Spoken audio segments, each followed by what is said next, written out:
આગામી 21 જૂનના દિલ્હી ખાતે અખિલ ભારતીય કોળી સમાજનું એક મોટું સંમેલન થવા જઈ રહ્યું છે। ત્યારે અખિલ ભારતીય કોળી સમાજના મહિલા ઉપપ્રમુખ મનીષાબેન આપણી સાથે છે।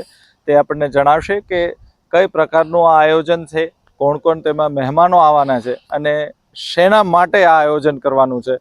મનીષાબેન નમસ્કાર, તમે મહિલા ઉપપ્રમુખ છો પ્રદેશના અખિલ ભારતીય કોળી સમાજના। તો જે 21 જૂને દિલ્હી ખાતે જે અધિવેશન થવાનું છે તે બાબતે શું કહેશો? નમસ્કાર, હું મનીષાબેન રાઠોડ, એડવોકેટ, અખિલ ભારતીય કોળી સમાજ ગુજરાત રાજ્ય પ્રદેશના મહિલા ઉપપ્રમુખ। અમારે અખિલ ભારતીય કોળી સમાજ રજિસ્ટર ન્યૂ દિલ્હી દ્વારા દર 3 વર્ષે એક રાષ્ટ્રીય અધિવેશન બોલાવવામાં આવે છે। આ વર્ષે જે 12મું અધિવેશન અમારું મળવા જઈ રહ્યું છે અને આ અધિવેશન દિલ્હીના તાલકટોરા સ્ટેડિયમ ખાતે મળવા જઈ રહ્યું છે 21 જૂનના રોજ।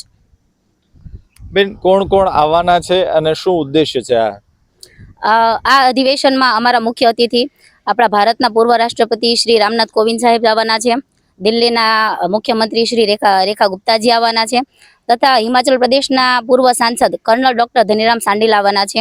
તેમજ અમે આ કાર્યક્રમમાં મુખ્ય અતિથિ તરીકે ભારતના યશસ્વી વડાપ્રધાન માનનીય નરેન્દ્રભાઈ મોદી સાહેબને પણ અમે આમંત્રણ પાઠવવાના છે। તેમજ ભારતના ગૃહમંત્રી સાહેબ શ્રી અમિતભાઈ સાહેબશ્રીને પણ અમે આમંત્રણ પાઠવવાના છે। તેમજ ભારતના વિરોધ પક્ષના કોંગ્રેસના નેતા રાહુલ ગાંધીજીને પણ આમંત્રણ પાઠવવાના છે। તેઓ પણ પોતાની સમયની અનુકૂળતા પ્રમાણે હાજર રહે તેવી શક્યતા છે। જે 21 જૂનના દિલ્હી ખાતે જે તાલકટોરા સ્ટેડિયમમાં અધિવેશન થવાનું છે તેની સંપૂર્ણ માહિતી મહિલા ઉપપ્રમુખ જે પ્રદેશના છે મનીષાબેન, તેઓએ આપણે આપી હતી।